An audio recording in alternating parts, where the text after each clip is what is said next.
Have you noticed recently it seems that we're being invaded by the Monkees? I'm sure a lot of you remember that crazy rock group from back in the 60s who actually started as a television show. And if you remember the Monkees, you probably remember their lead singer, Davy Jones. Well, Davy's back, and he is as cute as ever.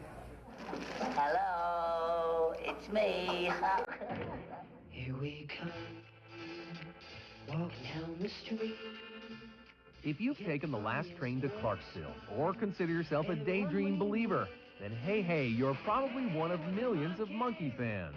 To TV and music lovers in the 60s and now again in the 80s, the Monkees mean catchy music, silly skits, and good vibes. But according to teen heartthrob Davy Jones, the Monkees were treated like a bunch of caged apes. We were basically told an outline of what not to say and what to say. The 60s was a time of Woodstock and flower power and, you know, Hare Krishna and waterbeds and brown rice. But we weren't basically allowed to be part of any of that. All right, why'd you do it? Where were you at 10 p.m., December 3rd, 1956? When the Monkees hit in the mid-60s, they hit big, earning millions of dollars in sales from their records, the TV show, and product licensing. For his efforts in the program, Davy earned a measly salary, and other income from the group didn't add up to bananas. It was quite unfair. We made $450 a week each, and we gained a lot of experience from doing the show, but we weren't well paid. I'm not your stepping stone. The Monkees provided exposure for Davy that he could never have gotten anywhere else, and the group was, after all, a TV creation. The Monkees were a musical comedy act. So we weren't musicians and we weren't comedians or songwriters or TV personalities. We were all those things. The Monkees recorded songs by the likes of Neil Diamond, Carole King, and Harry Nilsson. Very little of the Monkees' music was their own. The studio manipulated the group, running the Monkees' lives like an organ grinder. You've got to trust somebody. You've got to have good management. You've got to have a good agent. And we never had any of that. The studio did all our booking and did everything for us. And they were illegally. They shouldn't have done it. Davy Jones in our studio this afternoon, live and in person. That was the first million seller for the Monkees, wasn't it? Last Train to Clarksville? Yes, it was. It was our first release. Nowadays, Davy is on his own, out from the tight-fisted grip of the studios. Davy's on a nationwide tour to promote his new book, They Made a Monkee Out of Me. Oh, should I get your autograph? Sure. In it, Davy talks about the incredible roller coaster ride of success he took with the Monkees and the crushing insecurities he suffered when the record stopped selling and the show was canceled. Oh, yes. I mean, even now. I mean, I know I have failings. Professionally, that's what a career is all about.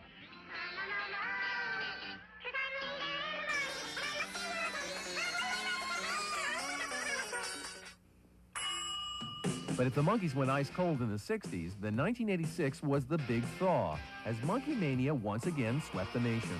Got to be over 40 to be in rock and roll these days. It looks like it to me. You know, I mean, I was voted the cutest guy on Nickelodeon last year, so, hey, I can't be doing too bad.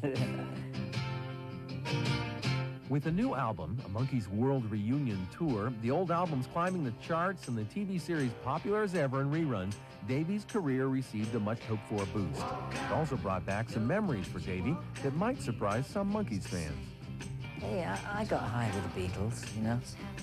You know, I smoked grass with the Beatles, but they would never say, hey, and Davy Jones smokes too, you know? You know, but that was the times. After the Monkees went off the air, Davy went off to the races, escaping back to his first love, horses. He was originally going to be a jockey before he was sidetracked by show business. It's the competitive part of it that I like. It's nothing to do with having a face that the girls like or being a singer or being a dancer. It's something between animal and man. For Davy, horses represent the only escape from a rocky career that makes no promises. This is not a joke with me, the horses. It's not some fancy. It's not because I've got some money I can own horses and because I figure, oh, I can do it. It's something that's inside, and it's something I know I've got to do. Here we come. The Monkees were not forgotten. People coming up to me all the time, and it was as if it was still happening. It's never been out. It might have been out of sight, but it hasn't been out of mind. The Monkees, 12 albums, 56 shows, and 23 years later, are still evolving.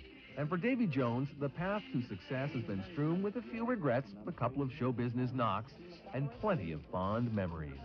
If I had to do it all over again, I'd stop a few more times to smell the roses, you know. The Monkees were a tremendous success in the 60s and in the 80s. They seem to be as strong as ever, and I'm really happy, very lucky, very fortunate.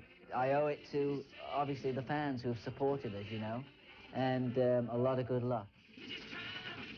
Now that Davy's book is doing so well, he is about to fulfill a dream, to act again in the musical Oliver. That was the play that launched his career some 20 years ago. And even though he speaks quite fondly of the days when the Monkees were the latest sensation, I think it is certainly to his credit that he never let it go to his head.